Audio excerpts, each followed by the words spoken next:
Uvers, and he'll be in the leadoff spot. Mark Trumbo moves up to bat second in front of Paul Goldschmidt. Huge numbers for him against the Cubs. Peralta, his first start of the series. Tomas has hit in 7 straight. It's veteran Aaron Hill who has big numbers against Arrieta. He'll play second. Gosewich and Ahmed teamed up to win the game in the 13th, and the pitcher De La Rosa will bat 9th. Cubs afield. Look like this evening. Coughlin back in there and left, had a day off yesterday. Fowler, Soler, center and right. Bryant, Castro, Russell, Rizzo, third to first. Welcome home Miguel Montero. He's behind the plate tonight. And the Alexis pursuing starting pitcher for the Cubs is Jake Arrieta. Jake 4-4, and he's pitched well enough to be 6-2 at least with a 2.77 ERA. Lots of strikeouts, not many walks. He's only allowed a couple of home runs. It's a predominantly right-handed hitting Diamondback lineup, predominantly right-handed hitting roster. We'll see how they deal with the offerings of Arrieta. Fastball, slider, cutter, curve and a change. Sinker at 93 for a strike. A.J. Pollock. 4 hits, tied a career high last night. Triple double, steal, 2 runs. 10 for 16 his last 4 games. Good player, has all kinds of tools. He has power, he has speed. Got a 360 on base percentage, 454 slugging. Those are both well above average. Slider strike, 1 and 2. See the Cubs defensive alignment against the right-handed hitting Pollock.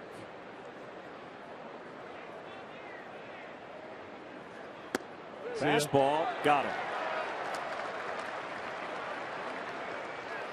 Pollock lingering in the box there like somebody who's been asked to leave a party and didn't really want to go. Are you sure? Can I stay? Come on, let me stay. You have to go. We've been uninvited. We've been unfriended by Jake Arrieta. I think that's how the Clash came up with their big song. Should I stay or should I go? Mark Trumbo laces that one into the right field corner. It's a fair ball. Soler up with it, and his throw not in time. A sliding 2-bagger for Trumbo. First hit of the weekend. Not a bad idea to attack that first good one you see from Arrieta. If you fall behind, you're asking for trouble.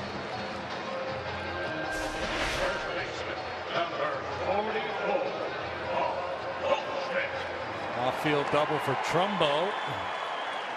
An RBI opportunity for Goldschmidt.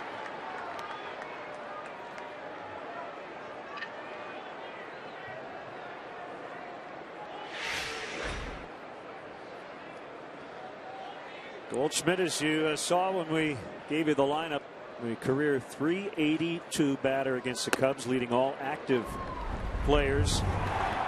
3 hits last night, and this was the big one off Hector Rondon to tie it in the 10th. Yeah, he's just any critical situation with him. Any situation you have to pitch carefully, and obviously late in the ball game, be very cautious with Goldschmidt.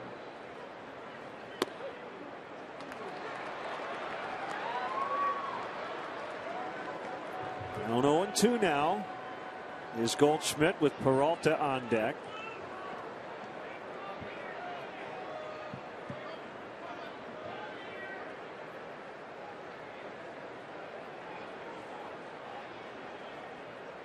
To go hard in on him.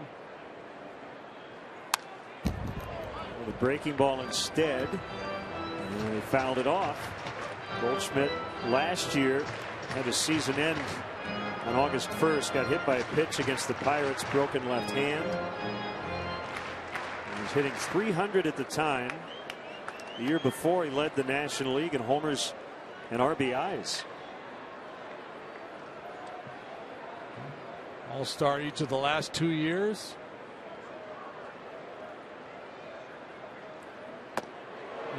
Good try. Curve.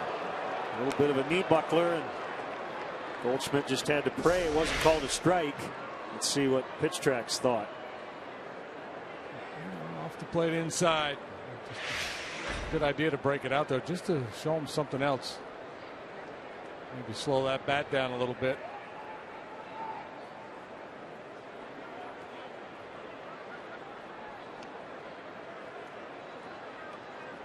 Schmidt signed out of Texas State University. 8th round pick. 1-2 is low. So a quick study, for an 8th round pick. He did not spend a lot of time in the minor leagues before coming here to Phoenix.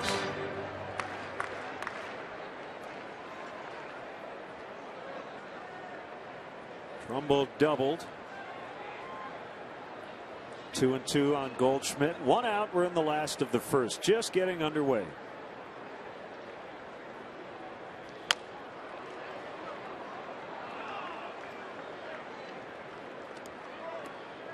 Jacob Joseph Arrieta, 6'4", 225. Grew up in Texas. Went to Weatherford College and TCU. So you got the Horned Frogs against the Bobcats here.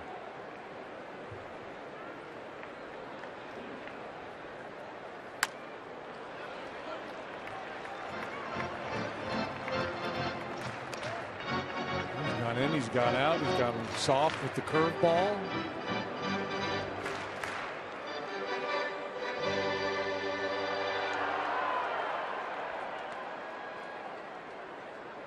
Might be time for one of those lane changing sliders.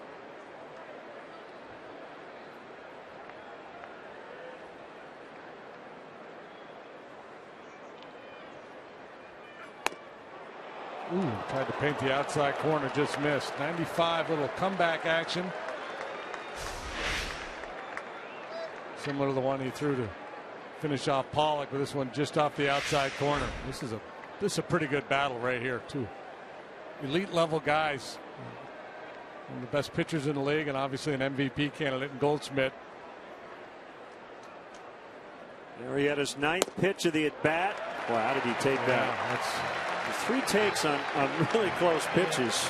A very keen eye by Goldschmidt. You talk about making pitches against a dangerous hitter, not giving in. He's all over the bottom part of that zone. He's moving the ball in and out.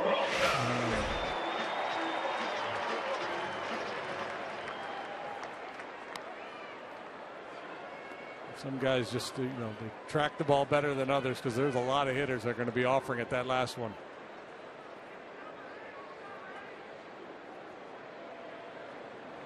David Peralta, a converted pitcher.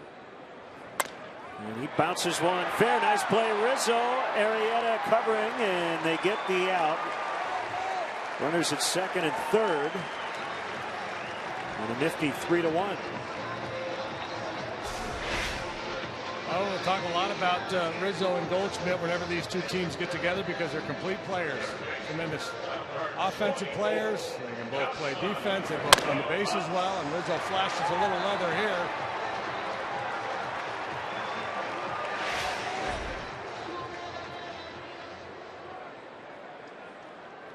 We'll bring up Yasmani Tomas. Quiet night last night. He went 1 for 6. And still has 14 hits over his last 7 games.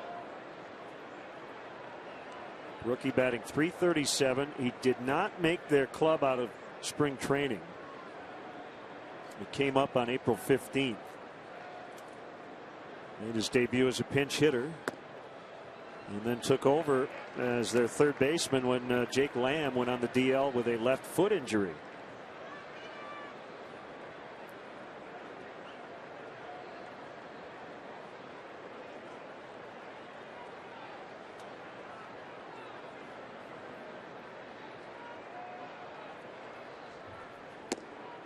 Diamondbacks will have a good problem when Lamb comes off the shelf.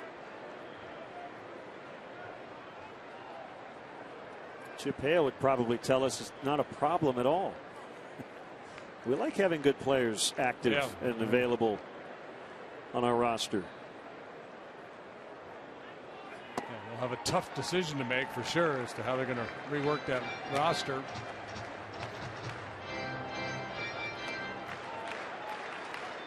It's been a good offensive club. They score a lot of runs. They've got team speed. They don't have a lot of thumpers. Goldschmidt, obviously. Trumbo's got power.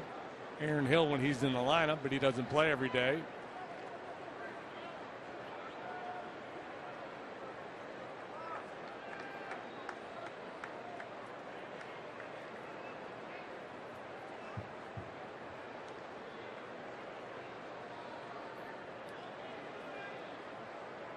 Two-one, line into right. It's going to score at least one. Here comes the throw. 2 runs in, and Tomas ends up at second. It's 2-0. Yeah, and that's a scouting report on Tomas. Very good at shooting the ball the other way. That's kind of where he likes to go. You saw Trumbo double into the right field corner. Now Tomas takes that off-field approach, gets that front leg down, and hands move quickly through the strike zone.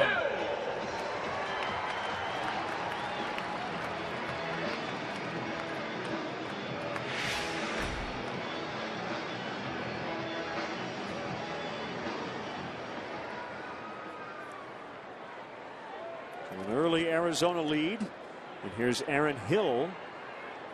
Walked as a pinch hitter last night, 6 out of 14 with a home run versus Arrieta. Tonight making his 400th appearance at second base for the Diamondbacks. That's a new club record. Past the O-Dog. Orlando Hudson.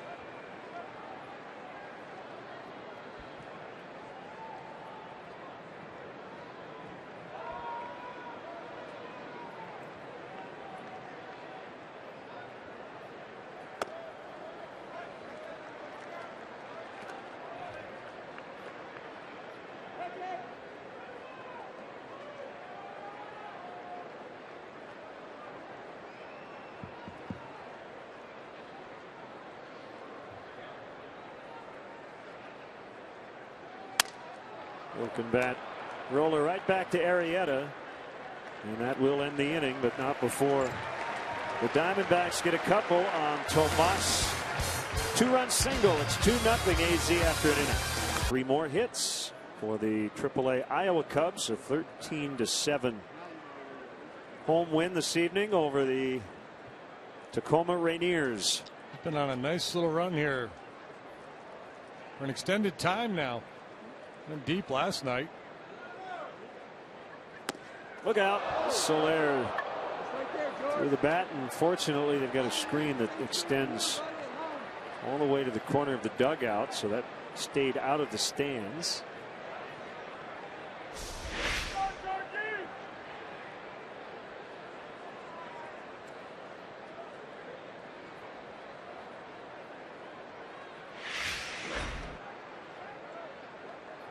Baez now hitting .313. It's a pretty wide backstop, isn't it? It'd be the widest in the league. I'm with you on that. I don't think there's another one that extends that far to either side of home plate. Ground ball toward right, the base hit. Third time the Cubs have put the leadoff man on here in the first 5 innings. And it'll bring up Chris Coghlan. Soler using an off-field approach as Bryant did. Muscles that one through the right side of the infield.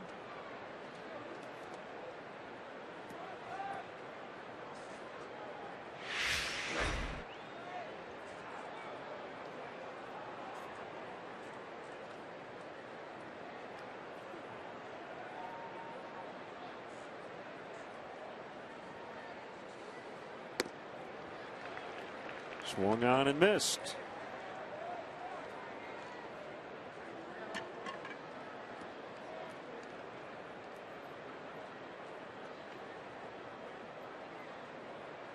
Johnny Cueto dealing with a stiff elbow. He will not start for the Reds tomorrow.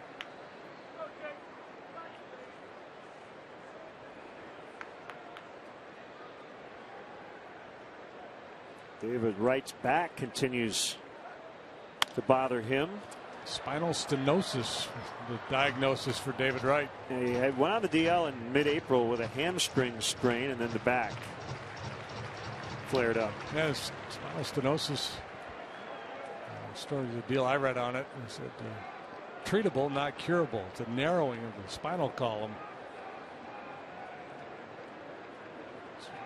What caused Lenny Dykstra's career to end.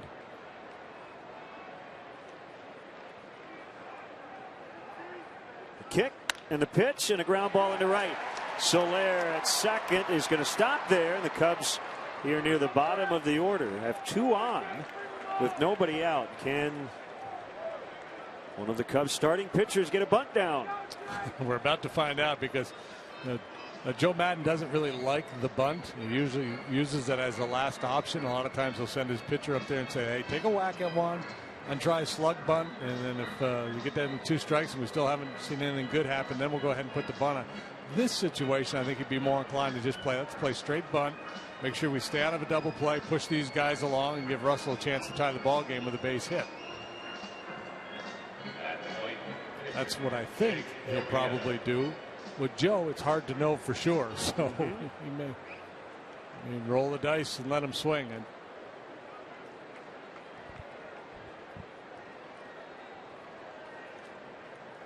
I can't imagine he'd let him possibly swing right into a double play here. Yeah. But no. An inexperienced guy down there at third base at Tomas. Ideally, that's where you want to bunt the ball. They got a wheel play on. Runners able to get back without a throw. They're trying to get a maximum lead here, and you see that guy square and a pitch near the strike zone. You tend to want to continue on to the next base.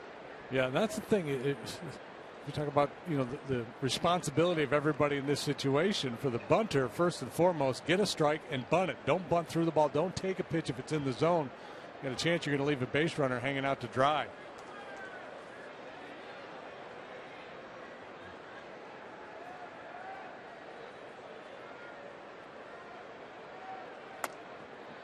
It's interesting.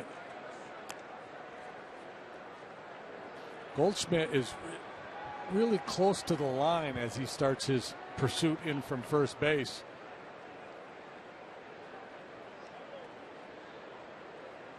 Tomas trying to hold his ground so he can handle the throw at third base, and that's why it's priority for the bunter here to get the ball down the third base line, force that third baseman to abandon the bag.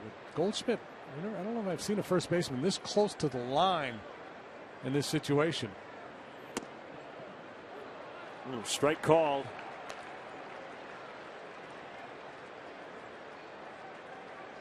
One and two. Goldschmidt's positioned, kind of facing the pitcher as Tomas is from third base, and then he kind of cuts in towards the middle of the diamond, I guess just to give him a better angle to make a throw to third base. Yeah, I think that's exactly the case. Being a right-handed thrower.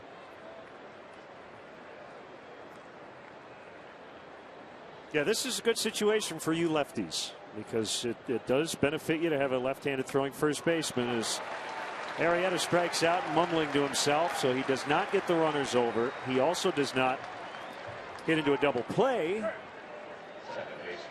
So it'll be Russell.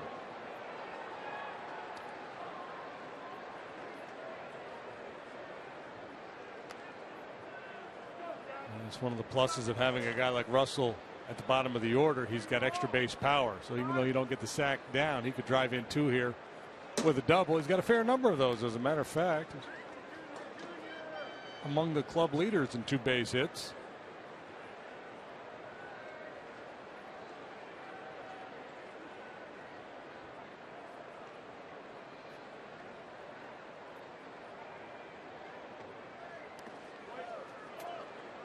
Rizzo has 10. Russell and Soler have 9.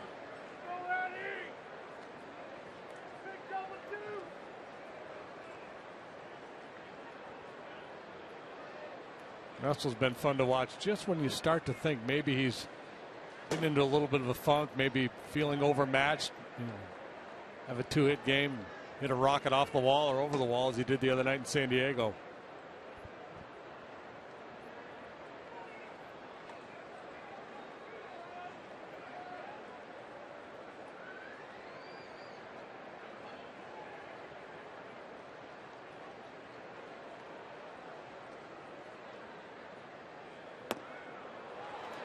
Caught in between 1 and 1. Ruby's pretty nasty here. 95 was Sink. Your AT&T Uverse multi-view. Cubs trail by 2. First 2 men in this inning reached. Arrieta struck out. And now 1 and 1 on Russell. The pitch inside. Cubs ranking 7th among the 15 National League teams in runs. 5th in homers. Been among the leaders in steals pretty much all season. A couple more tonight. 42 overall. Second in walks. 3 and 1. Yeah, there are some similarities between these two teams. You know, we talk a lot about Rizzo and Goldschmidt. That may be the most glaring one.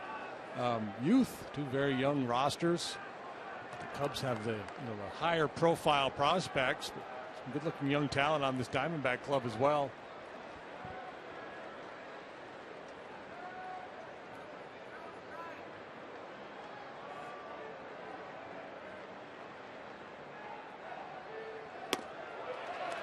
They are loaded.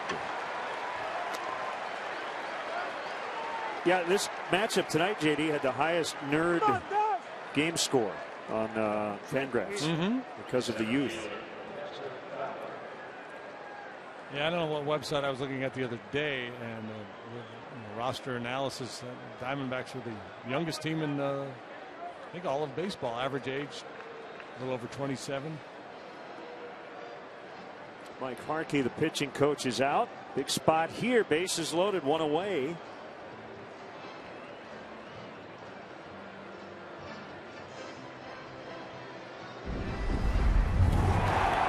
Dexter homered last night.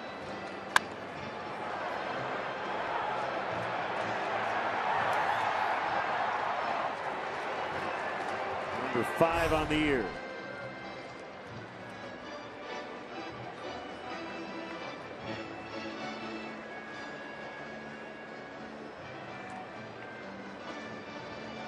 Carson Sestouli rates all the games.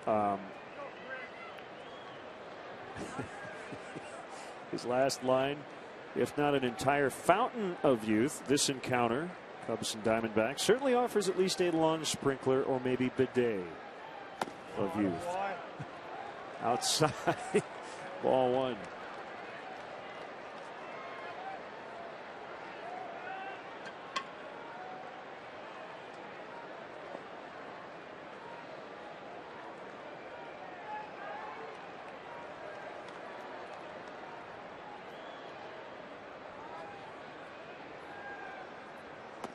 Ball 2.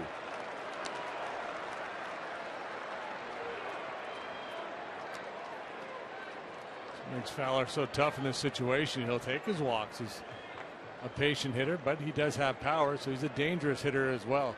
From this side of the plate, really good at hitting the ball towards that alley in left center. He may cheat on one here, 2-0, though. He may try to get out in front of a fastball. We'll see if De La Rosa challenges him.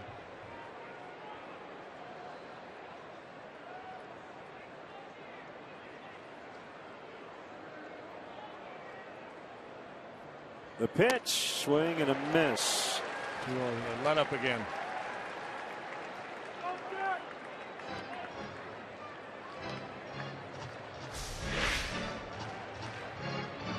The story of the week is pitchers using stuff to get a better grip on the ball. And we've seen some Cub hitters here lately having a tough time keeping their grip on the bat. The 2-1, another cut and a miss. When in doubt, he's going with that change. Yeah. Pitching backwards here, got into a fastball count, threw a dandy on 2-0, another one on 2-1.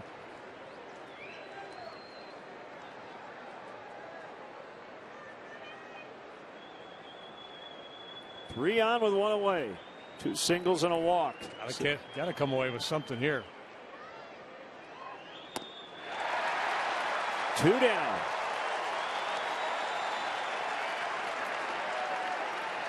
Here comes Chris Bryant. De La Rosa's not out of the woods yet.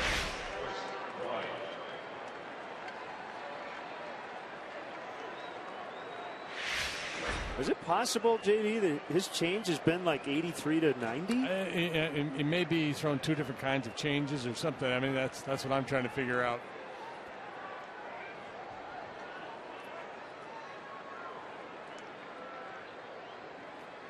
Soler at third, Coghlan second, Russell at first.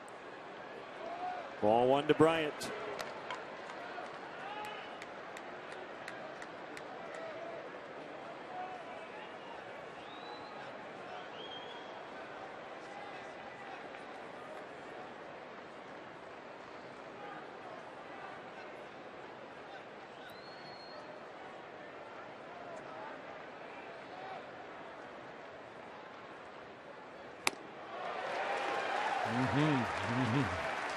You see it all the time with pitchers when pushed into a corner, they go back to their favorite pitch, and clearly with De La Rosa, it's that changeup, and the Cubs just are not seeing it well out of his hand.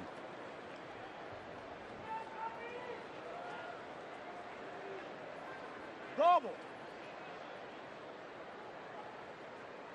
Here comes the 1-1. It's 1-2.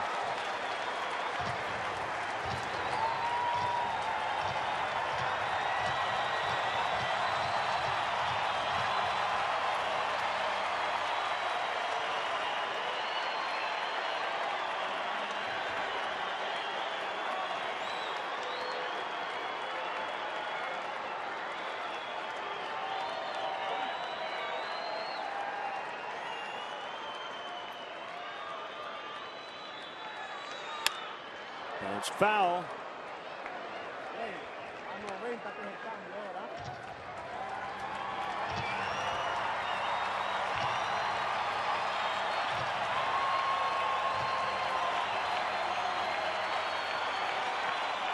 And Gosewicz will head out to the mound.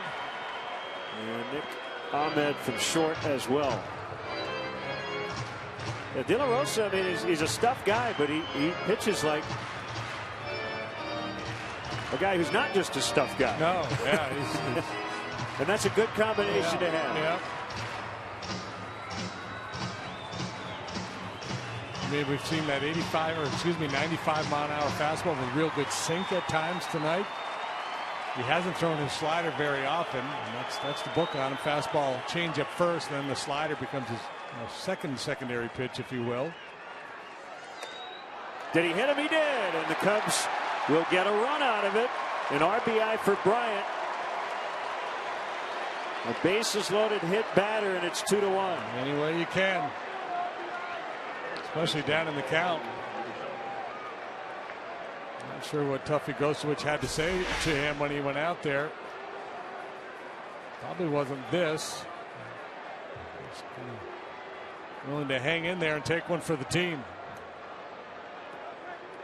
Yeah, they tried to throw that changeup again. They got him with that changeup inside first time up. And to swing over one down and in that time, he just overthrew it. But Bryant's 3 career plate appearances this season with the bases loaded. He has walked and been hit by a pitch. That ball driven deep to left. Peralta back. It is gone. Or no, it's not. It didn't go. It stayed in the ballpark. The Cubs are going to get 3. It was right in that corner. I thought it actually had gotten into the bullpen. At any rate, the Cubs have the lead, 4-2. You saw Rizzo after his last at bat. He punched out. He was clearly frustrated, very upset. Been a little bit off his game here in recent days, but what a great swing of the bat that was. He has leaned so heavily on that changeup, so if a guy's got a good changeup, think the other way. Stay back, let the ball get deep. Yeah, and here what happens is it kicks off that wall, and it looks like it's bouncing around in the bullpen. I was with you. I thought this ball was rolling around in the Diamondback bullpen. A bases clearing double. It's 4-2.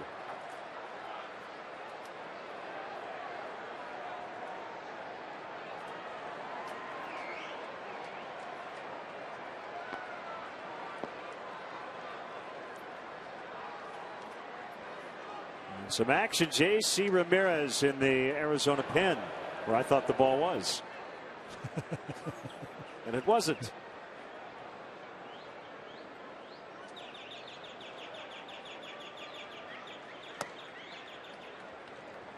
Ball one on Castro.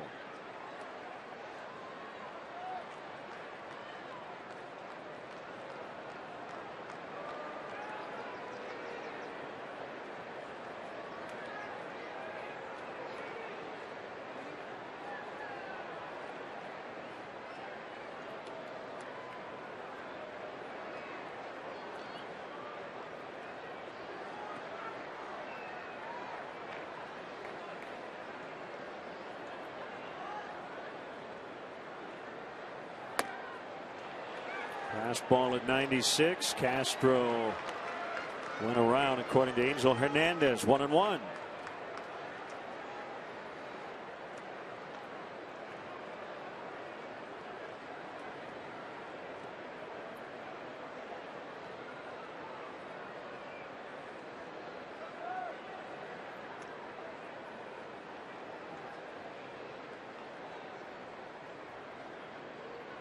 Castro, the 8th Cub to bat in this inning. 2-1.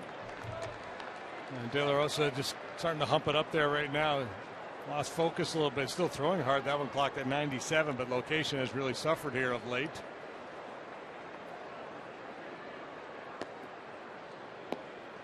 Frustrated, a little angry perhaps.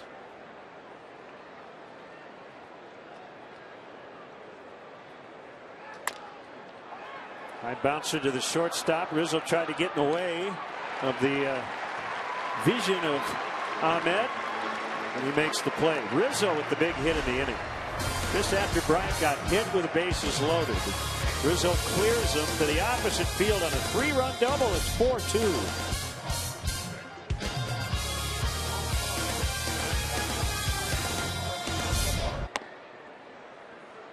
Jake Arrieta working with a lead.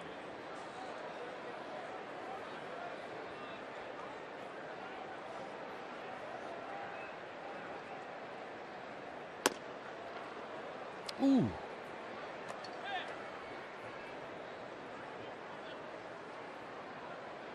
Not sure where that one was.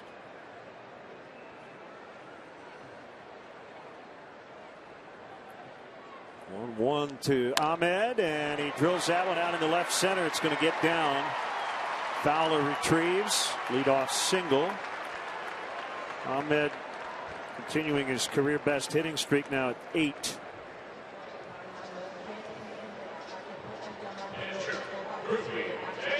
De La Rosa takes the at bat. I wonder if the bullpen, having been used up last night, might affect what Chip Hale is doing here tonight. 87 pitches. I think if he had a stock bullpen, he might consider pinch hitting for him here, down 2. Now he'll ask him to get a bunt down and get Ahmed into scoring position. Chip Hale, the rookie manager of the Diamondbacks.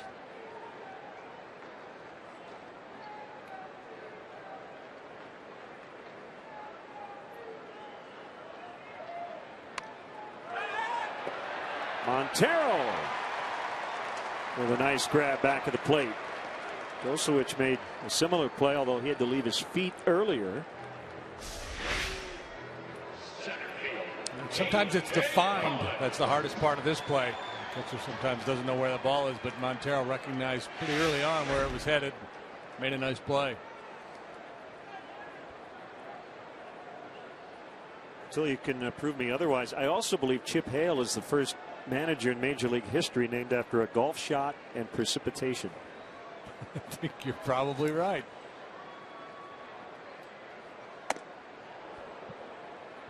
But now you got me thinking.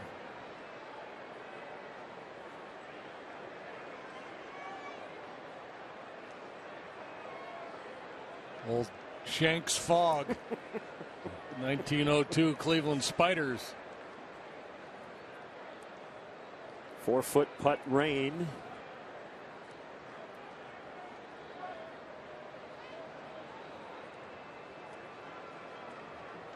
One to know the count on Pollock.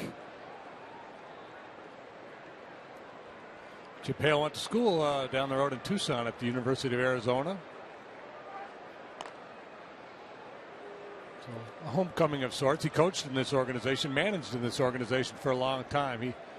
He's kind of the anti-Dan Jennings, whereas Jennings came out of the front office with no managerial coaching experience. Chip Hale, although he's a rookie major league manager, has had a ton of experience as a major league coach and as a minor league manager.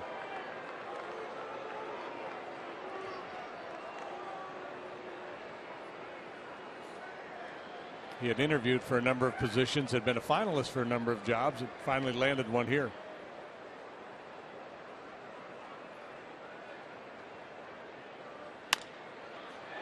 Bounce to the shortstop, Castro, and they're not going to get any.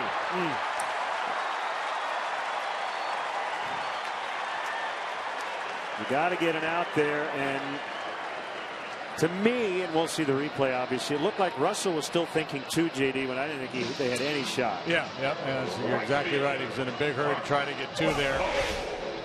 And that's the old adage, first guy sure, second guy, fast. Just in his haste, not able to handle it. And that's a big part of that transition over to second base for him, is just the timing of plays. Knowing when he has time to make a turn, when he should just go ahead and make sure he gets to force and bail out. So the second Cub error in this one. Bryant in the third. Now Russell here in the fifth.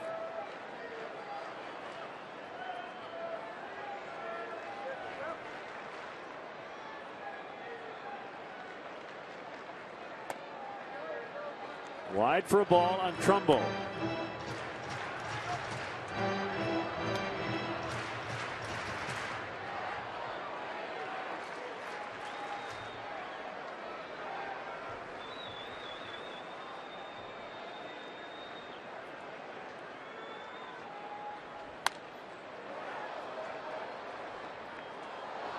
We don't want to get into Addison's head here, but you have to think that one thing about the move from short to second.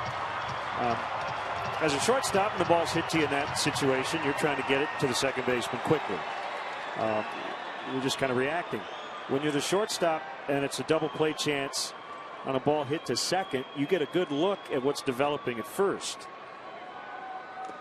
Trumbull swings and misses 1 and 2. Yeah. So it's almost like the mechanics of it were correct. It's just that he wasn't going to be able to turn two. Right. And it's that baseball clock, and his clock is wired for the shortstop position. He's still learning the second base position, and he's still learning the league too. Who gets down the line well. If he's got a real plotter going down first base line, he probably does have a chance to turn two there. You got a guy that can run a little bit. Well, my chances of getting two here aren't good. Let's just get the force play and get out of Dodge.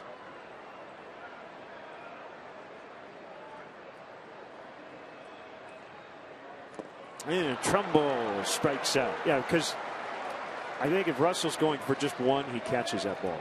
Yeah, there's no way he clanks that. I think the problem was trying to be real quick, trying to go from glove to hand instantaneously. You can see by his body language, he's still really frustrated with himself out there. And because this man will bat in this inning because they did not get an out there. Right now, he is Jake Arrieta's biggest fan. Come on, big fella. Get me off the hook.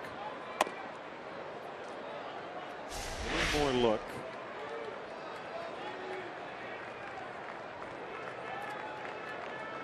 Yeah, he's coming across the bag. He's peeking towards first base, getting ready to make the turn. And I think that would have been the neighborhood play. He was nowhere near the bag when he actually got the ball.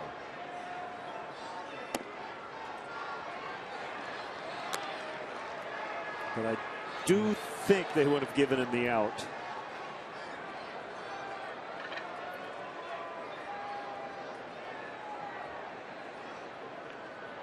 Two and 0 on Goldschmidt. Peralta on deck.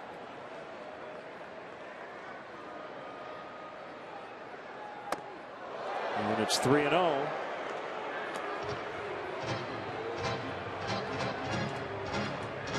This feels like the unintentional intentional walk.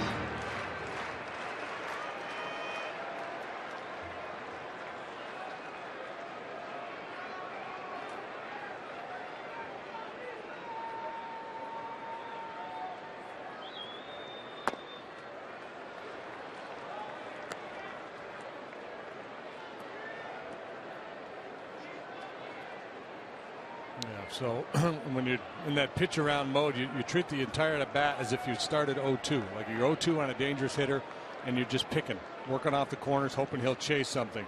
Keep that mindset throughout the entire at bat, where sometimes guys get in trouble because they adopt that philosophy when they're behind, and all of a sudden they find themselves back in the count. Maybe they throw strike one, then the guy fouls one off, and then you get a little greedy. I'm going to finish him off.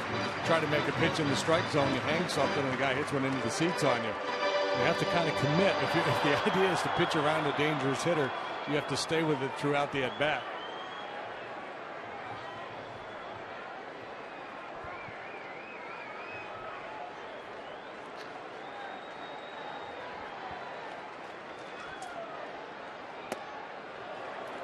That's a great 3-1 pitch right there. I mean, he almost got a swing, and it looked like it could have easily been called a strike. Chris Conroy, the home plate umpire tonight, has been pretty tight. There's Montero turning around talking to him. There's been a number of pitches tonight. There's Chris Bosio. JD, I want to look at that error one more time because I think I missed the second base umpire, Scott Berry. Watch him. Watch his reaction. So I think he was going to say he was off the bat either way. Yeah, but you're right. To me, it looked like the neighborhood type play. Well, we'll never know. But I think Joe would have argued it had he caught it. That would have been interesting. Yeah.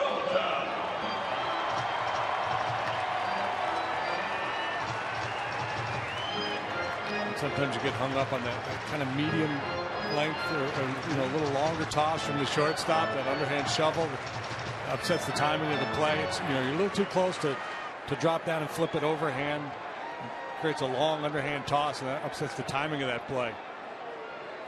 Peralta with him loaded. Ball one low. 2 outs. Cubs just put up 4 in the top of this 5th inning to grab the lead.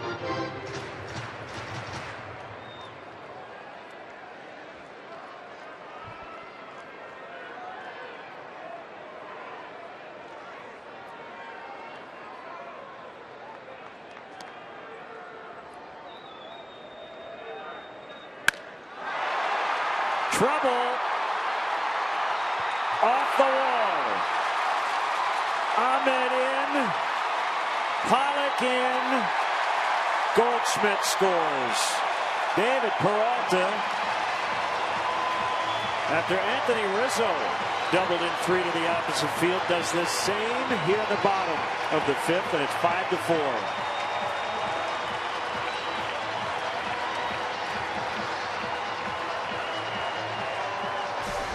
The error does indeed lead to a big inning as Peralta takes full advantage of a fastball out over the heart of the plate. And that's sometimes that guy behind the dangerous hitter benefits. The pitcher works so hard. We've seen it in every Goldschmidt at bat tonight. Arrieta working really hard, making a lot of quality pitches. Goldschmidt battling him, and sometimes the next guy comes in there, and as a pitcher, you want to be a little bit more aggressive and attack the strike zone. Peralta ready to pounce.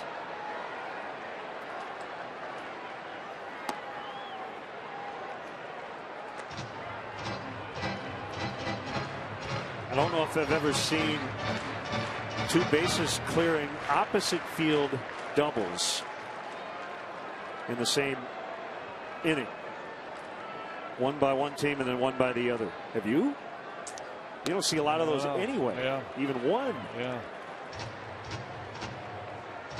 Balls that were very close to being grand slams.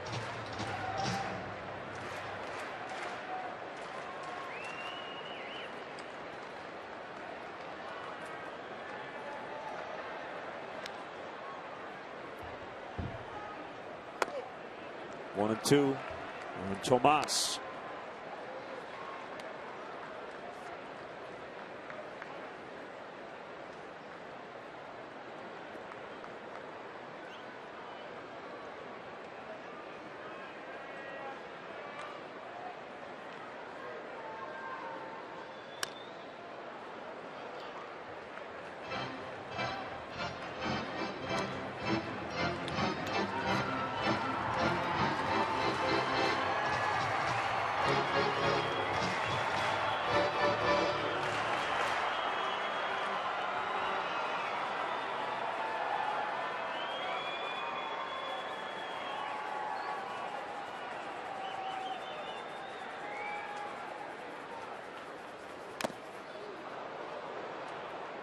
Felled Montero. As always, he tells the home plate umpire, I'm ready. I'm good. Yeah, he was kind of dropping to his knee in pain and at the same time reaching behind him for new baseball.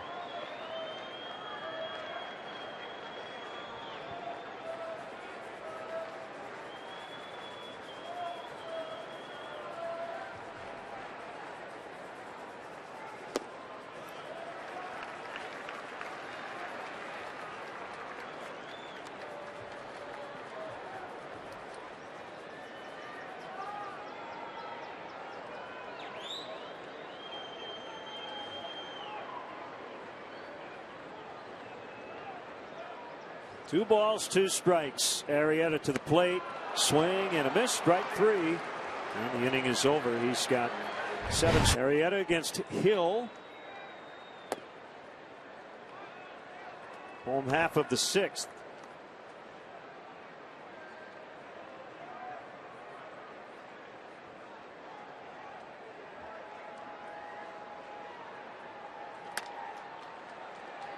Down the right field line.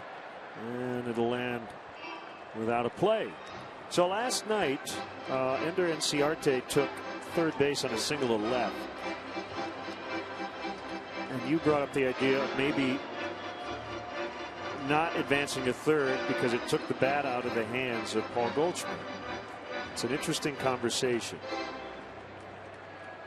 I was talking with Pat Hughes earlier, and he said Mays and McCovey were with the Giants, and McCovey was at his best. Hill bounces Bryant. Nice play. Willie Mays on occasion on a wild pitch would not advance to second because then they would just walk McCovey, intentionally. So Tom Tango, one of the leading sabermetricians around and has consulted with the Cubs in the past, he did some math on it. And he used kind of an example of the Marlins. Single with a runner at first. And Stanton coming up. And according to the math, he said the only way you would not want the runner to take that extra base is if you had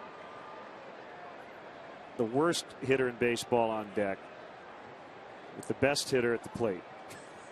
I mean, it's got to be a stark contrast. That's deep for Gosewich, way back and into the bullpen for a home run. Wow, that is his first. Yeah, there have been a couple of ambushes in this series. Nick Ahmed last night with his first home run of the year, second of his major league career. Now Gosewich goes deep for the first time.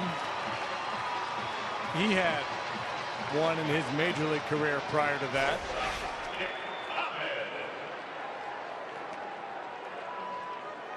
Gosewich had been overmatched first 2 times up. He'd struck out both times, once looking, once swinging. That's your Ford home run replay. Okay, hanging breaking ball. 6-4. Ahmed, who hit his first last night, takes strike 1. So in other words, if you had Giancarlo Stanton and Duffy Gosewich? No, yeah, I mean a pitcher, an 0-for pitcher behind Stanton, then it would be worth doing. But otherwise, and I find that interesting because I was kind of in on the idea of forcing a team to pitch to their best hitter. Well, and I think, is he talking about run expectancy, like total runs, or just scoring a run? Leverage index. He uses win expectancy with an average hitter, and then the talent level of the batter. So he tries to use 3 things, and it's pretty gory math. Yeah, and that's why I don't believe in that. I'm not going to let this guy beat me. For me, I want to win. I don't care. I don't think there's any glory in having somebody else beat me than the star player. Another deep drive. This one will be caught. by Coughlin on the warning track to get Ahmed.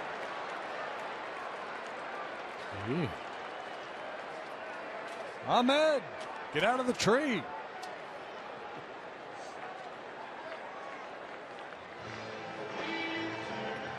You know what I mean? I think it's very important to always pitch carefully to the most dangerous hitters.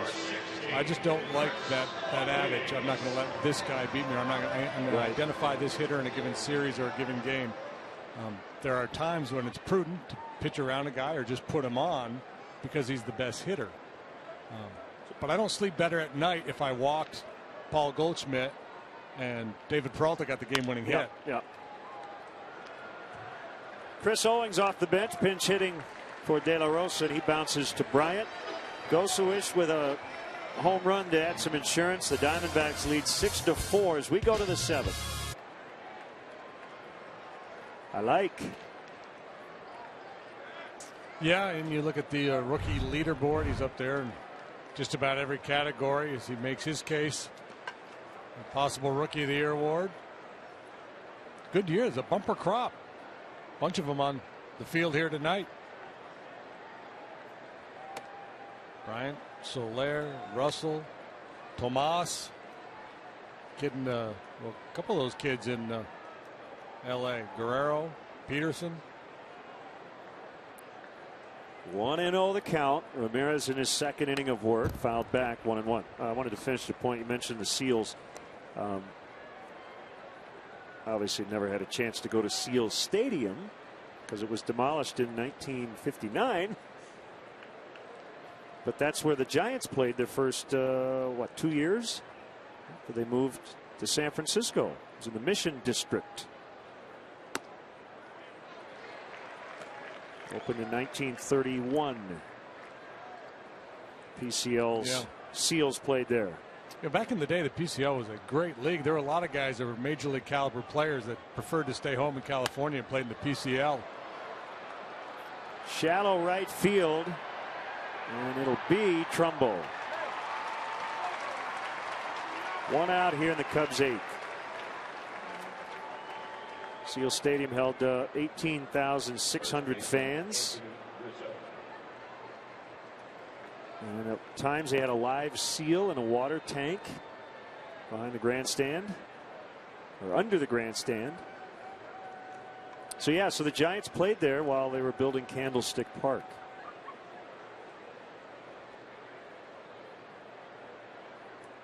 Did not have a warning track.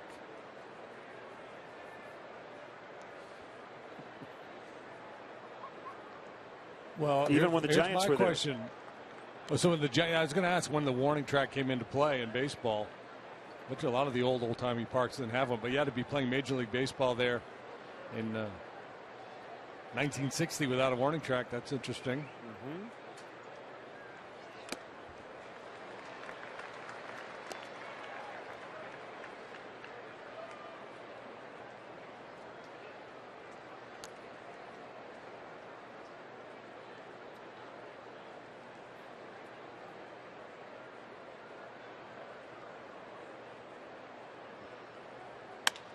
Ground ball, and he hit it right to the shortstop, the only guy on that side of the infield, Ahmed.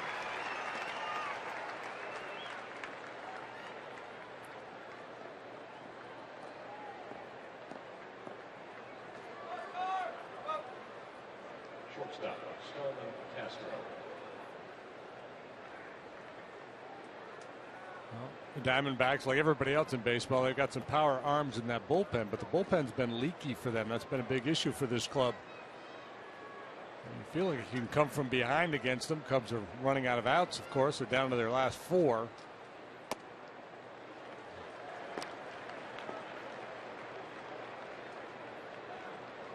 Chip Hale currently going with the bullpen by committee. He's trying to piece it together.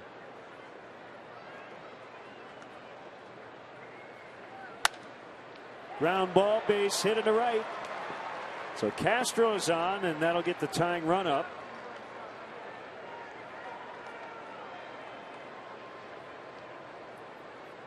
And it looks like Miguel Montero will not face Ramirez as Chip Hale's going to make a double switch. We saw him last night as well.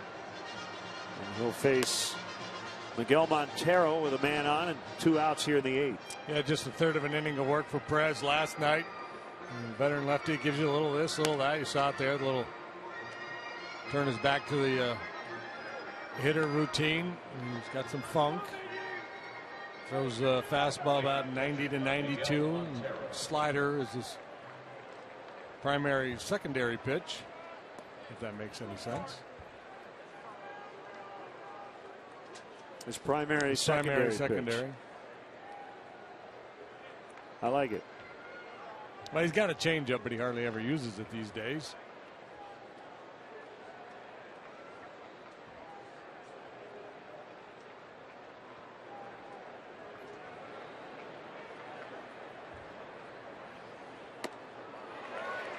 Swing and a miss on a breaking ball.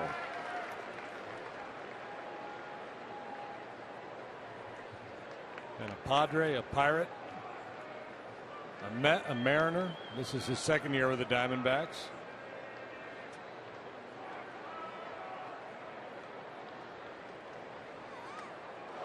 And he hit him on an off-speed pitch. And as always, Montero just runs hard down to first. Well, that's a win right there. You'll take that against a left-hander with a funky delivery like Perez. A little breaking ball off the hip. All right. Here comes Mike Harkey.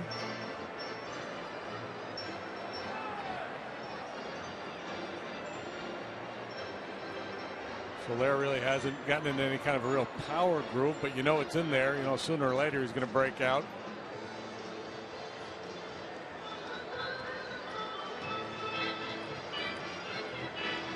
You know, Harkey's not saying this, but some pitching coaches probably would like to say, hey, Ollie, we brought you in to get Montero out and hit him. What are you thinking? Yeah. So you owe us one. And I told Hale to bring you in to face the lefty, so you better get Soler out. So you owe me. We're going to have problems. I'm going to have to answer to the skipper.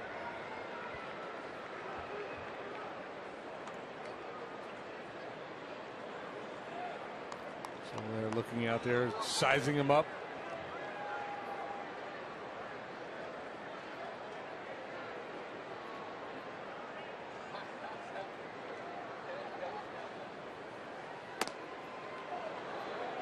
As we told you last night, Addison Reed is no longer their closer, so we're not exactly sure if they have a lead in the 9th. And Chip Hale will use Daniel Hudson. Hudson worked a couple innings in the ball game last night. I'm kind of surprised to see him up.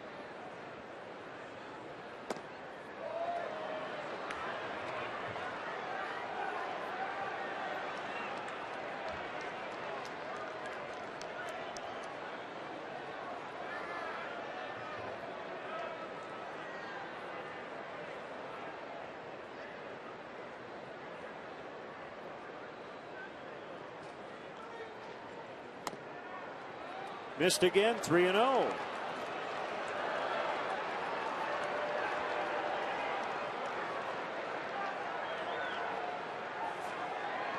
I'd turn him loose right here.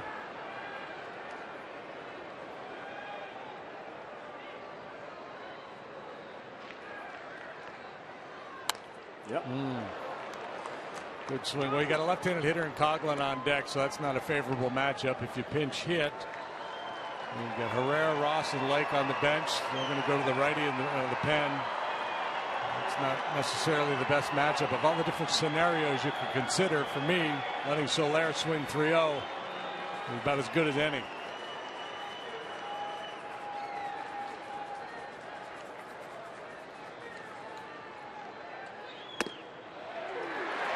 Three and two.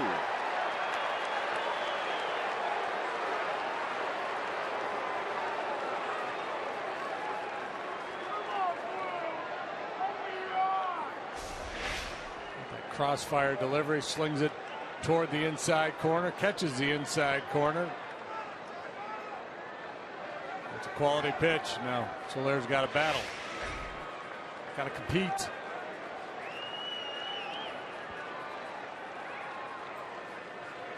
Runners will go here with 2 outs and a 3-2.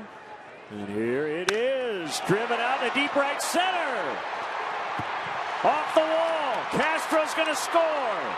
Here comes Montero. Throw to the plate. Safe. We're tied.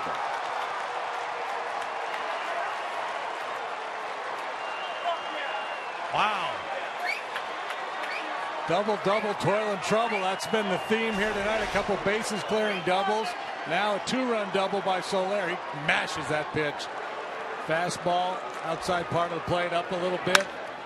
Wow, what a swing of the bat. It looked like Miggy was starting to run out of gas as he got close to home plate, but he had just enough left in the tank to get there ahead of this throw. Kind of an awkward, jarring slide, but he beat it. So interesting, you get the lefty-lefty matchup here. Chip Hale is going to go to a righty. Apparently all the way back, because he was lighting up the radar gun last night in the mid-90s. Pitched 2 innings. Allowed no hits, no runs. Struck out 3, didn't walk anybody through 27 pitches. I thought they might try to stay away from him because of his injury history. Well, he did come back late last year, made 3 appearances. But yeah, quite a story. And he will face Chris Coghlan.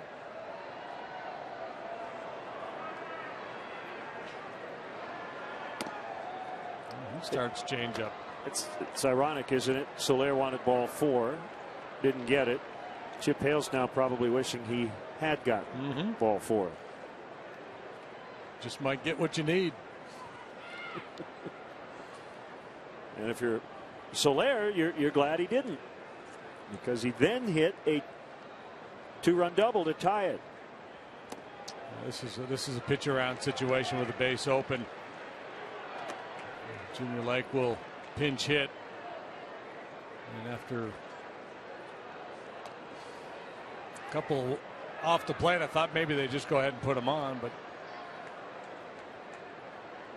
are you surprised he took him out? Perez? Well, I thought when he took him out, I thought he was going to walk Coghlan and pitch to Lake. No. So, you hit Montero, but the lefty-righty splits are drastic. For Perez, he has been really bad against righties and pretty good against lefties. 227 left-handers, 409 righties.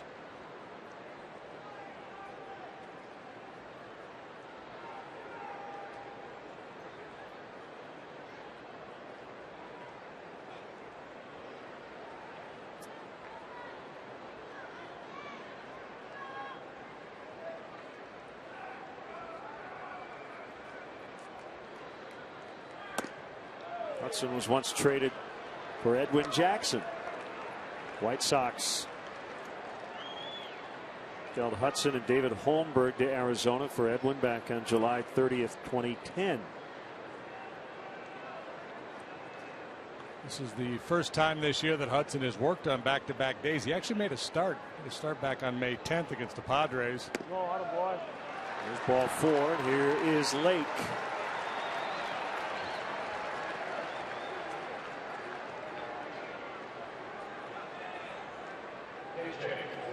So they gave Chris Coghlan every opportunity to get himself out. He didn't bite, took the walk, and now it falls to Junior Lake.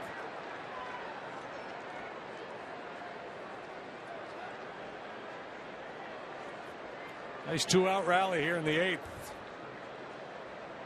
It's kind of a theme here tonight, 2-out runs.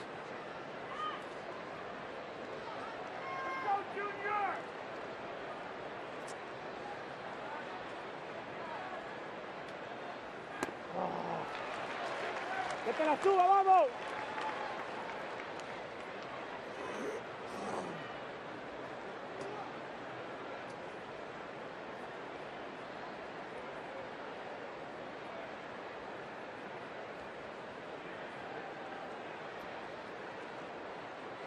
Baxter was used earlier. Lake now. That leaves Herrera and Ross on the bench. As we start to contemplate possibly another extra inning ball game. Oh boy. Oh boy. Let him know. 1 ball, 1 strike on Lake. Which would only be fair, right, for those folks who watched the Blackhawks and then changed over. They want to get their share of baseball. Right. Yep. And they went, what, 2 overtimes? Yeah, the Blackhawks, when they go to OT, they usually go pretty deep. Good hack at that fastball at 97. Yeah, you saw the lights flickering. There aren't fireflies in the park, I don't think. Everybody has their flashlight app working on their iPhones or other devices.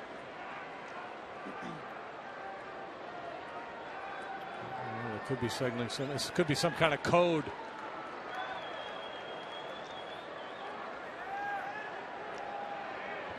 One and 2 on Lake. Here it is in the dirt.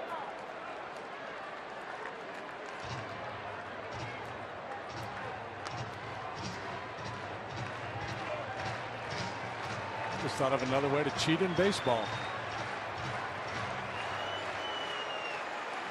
Use your phone to flash signs to the hitter from the outfield.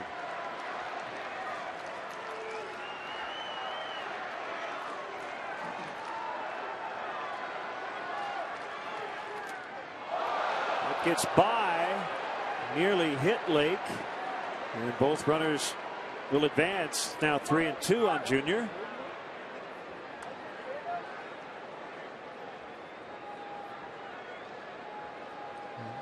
Hudson tapping his chest to go switch as if to say that one's on me. Well, they do rule it a wild pitch. In my mind, I thought he probably should have been able to handle that one.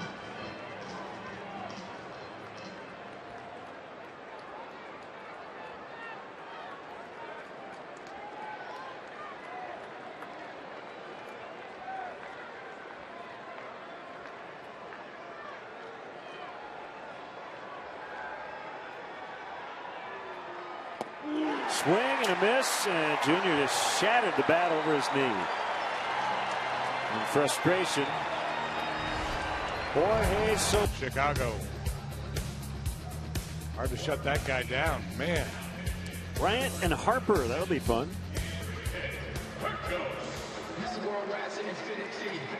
Enrique Burgos in a 6-6 tie. Well, he was throwing pellets in the ball game last night. Check out the strikeout numbers. 22 strikeouts in 12 2/3 innings. That's way above average.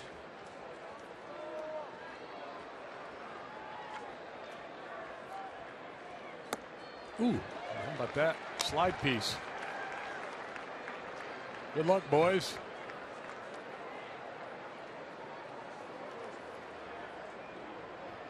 Just be ready.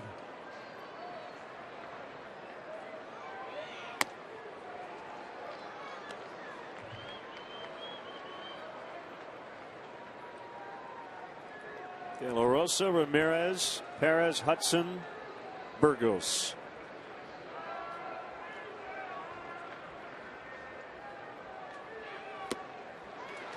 Well, if Chip Hale decides to settle on a guy as his closer, stuff-wise, this might be the best candidate.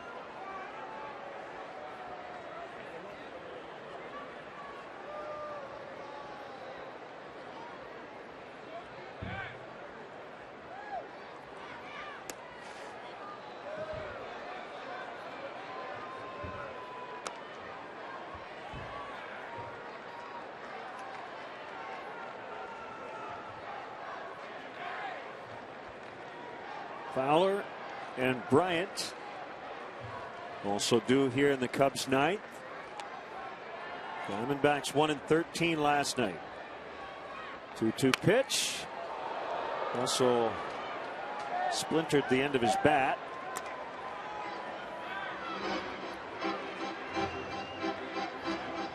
Choose your weapon, sir. You got to drop it immediately or it's a 2-minute penalty.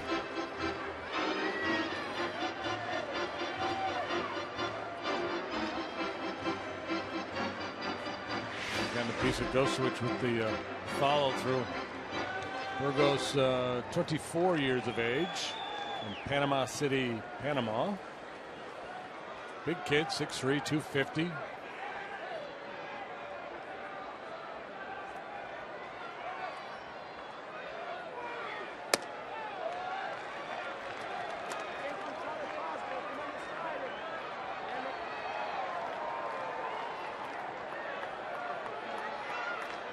Really high walk totals throughout his minor league career.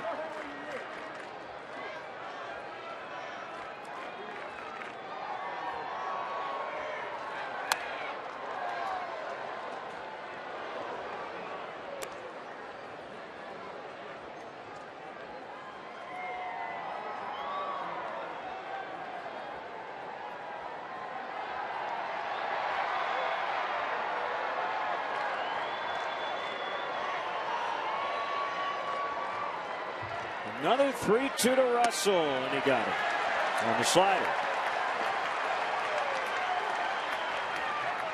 That's a menacing slider that he's featuring here tonight. He throws it hard. And look at the depth. Look how far down that breaks. As menacing as the Crotalis Atrox?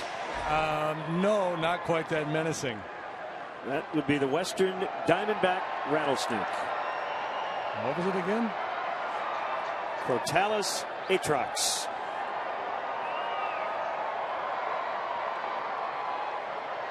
It is venomous. As Fowler drops a single to center. Go ahead run is on with one out.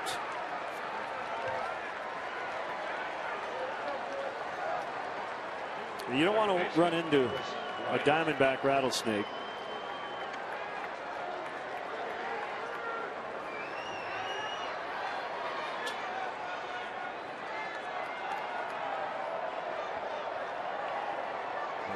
Many pitchers have wanted to run into this guy this year. Chris Bryant.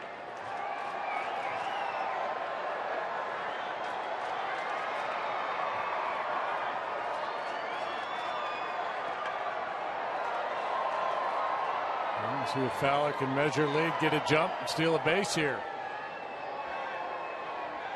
He's trying to freeze him, holding the ball a long time, and we'll reset.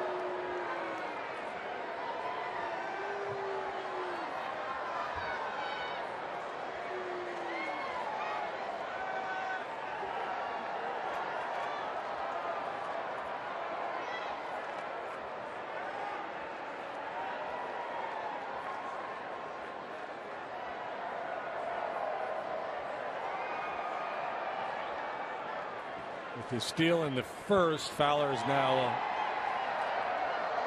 11 out of 15 in the stolen base department. Good play by Goswitch. Yeah, Burgos, I mean, he's a young kid. He doesn't have a lot of experience in high leverage situations. Looks to me like the moment's getting to him a little bit. It seems just the way his body language, the way he's reacted out there to a couple situations, whether it's a borderline pitch he thought should have been called a strike, or now with Fowler on base. So he's having a hard time controlling his emotions. And maybe you don't try to steal right off. You see if maybe he'll walk somebody or bounce one and go to second base that way. And by somebody, I mean Chris Bryant.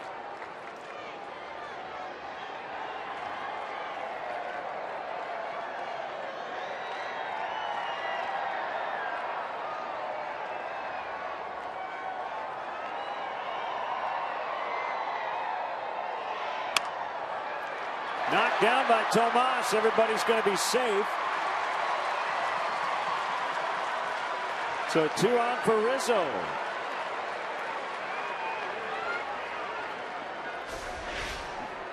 First baseman Anthony Rizzo. They called that an error on Tomas. He was playing tight to the line, trying to take away a 2-base hit down the third base line. It was sharply hit. He's not the smoothest operator over there at third base. So it was an ugly looking play, but Bryant hit it sharply as well.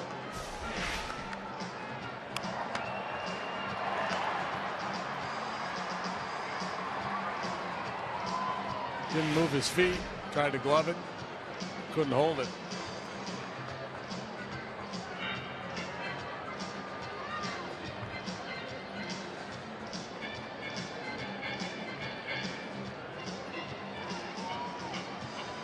So Chardet didn't write the song about Tomas.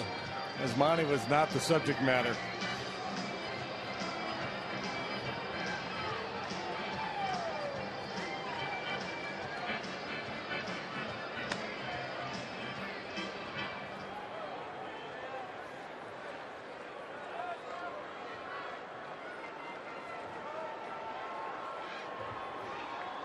Here's Rizzo.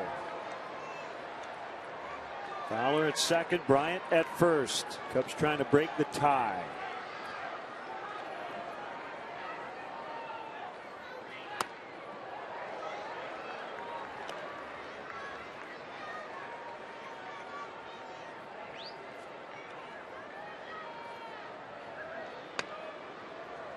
Pedro Strop is warming in the Cubs bullpen.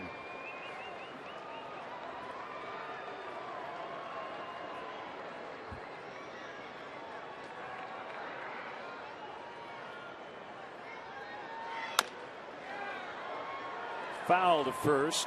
When asked earlier today, Joe Madden said he would not stay away from Hector Rondon if he was available. At the time when the writers were asking, I don't know if he's going to be available tonight or not. Wait till he plays catch to see how he feels. But he still has the confidence of the manager. And Rondon is, at least from what Joe had said, not in jeopardy of losing his job as the closer. It may be that job falls to Strop here tonight.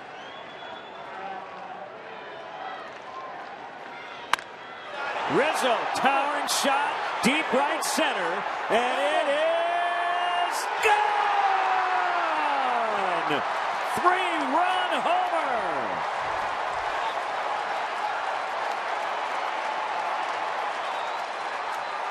How about 6 RBIs tonight for the big guy?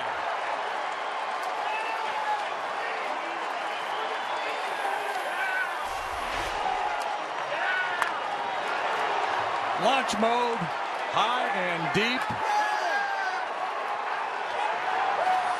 and gone. Oh my! Look at that swing.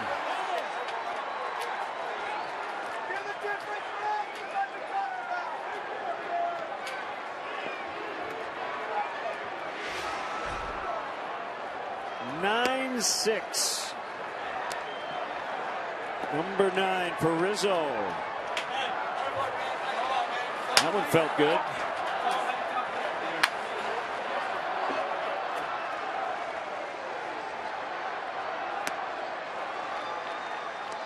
One and one to Castro.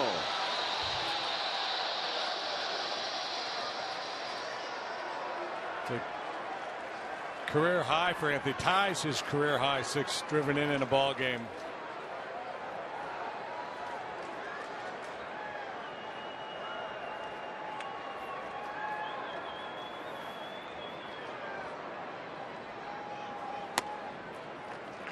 One ball, 2 strikes.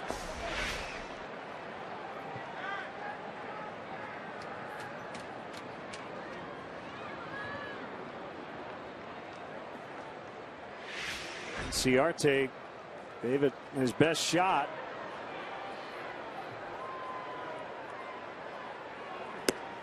Swing and a miss for out number 2.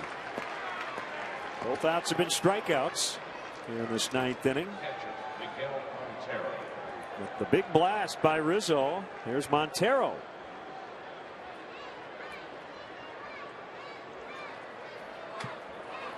Damn it!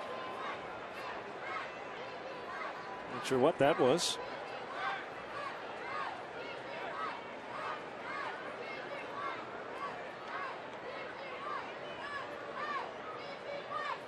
Sounded like your wake-up call from last night. Go with angry ball player. Inside on Montero. I didn't need to scream tonight. Rizzo made a loud noise and woke everybody up.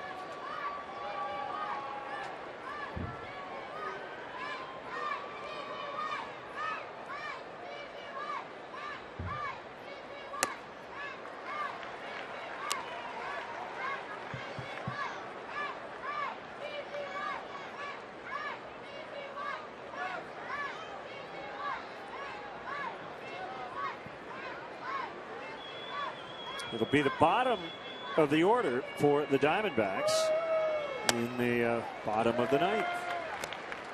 Cubs scoring 5 times here in these last 2 innings. To turn a 6-4 deficit into a 9-6 advantage.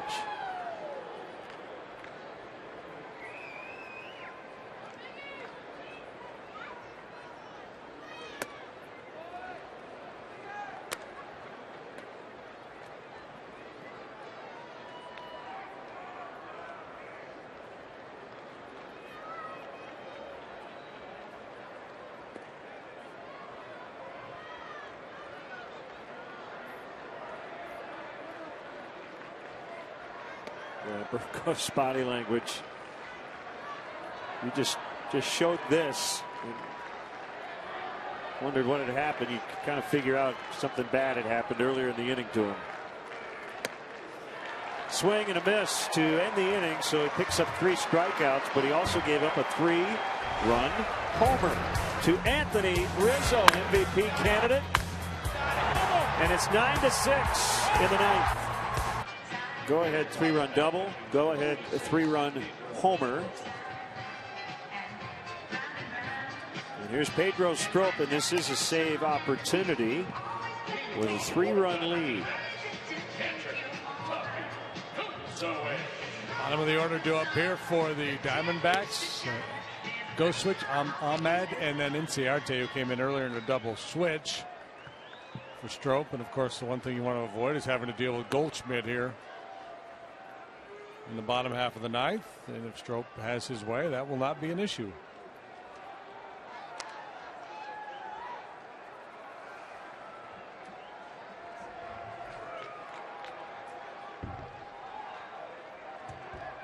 So Anthony Rizzo just hit his first 3-run homer in a while.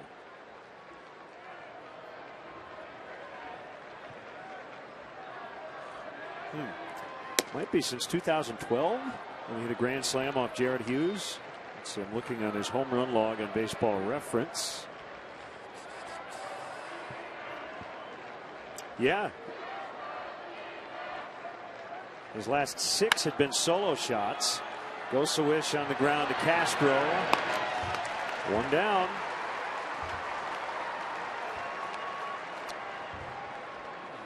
Let's see.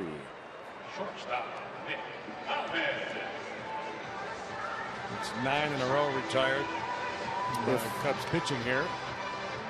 Can you help me do some math here? Yeah. So his 15th career homer was a grand slam, and the one he just hit was his 80th. So is that right? He went 65 homers between 3-run shots. Just kind of a weird little thing.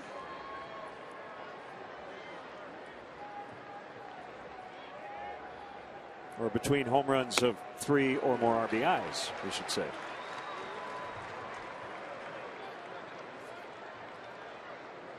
Yeah, so now you've got me thinking we should start to do some digging around and find out, what percentage of home runs are solo home runs, what percent come with men on base. I think as the game has evolved and managers and pitching coaches and pitchers have gotten smarter about situational pitching, you're going to see guys like, you see it all the time now. 3-1 sliders, 2-0 changeups to dangerous hitters, even with a couple guys on base or the bases loaded, with the mindset of, if I walk him, so what? I'll move on to the next guy. 2 down.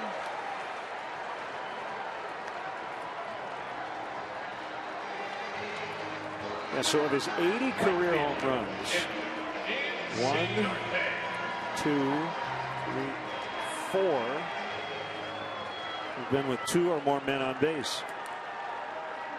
Well, I can also speak to maybe the last couple of years teams being a lot of chances, yeah, careful against him with men on.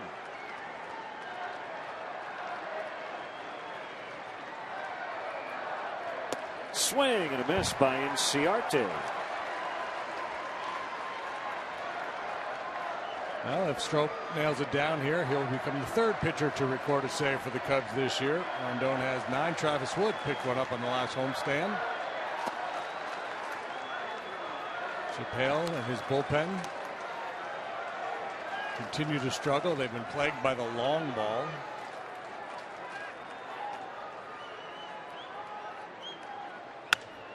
Fly ball left field. Coghlan has it. Cubs win. Cubs win. Anthony Rizzo knocks in 6. Jason Mott gets the game series from beautiful Wrigley Field. Now for JD and our entire crew here in Arizona, this is Len Casper inviting you to stay tuned for Sportsnet Central coming up next.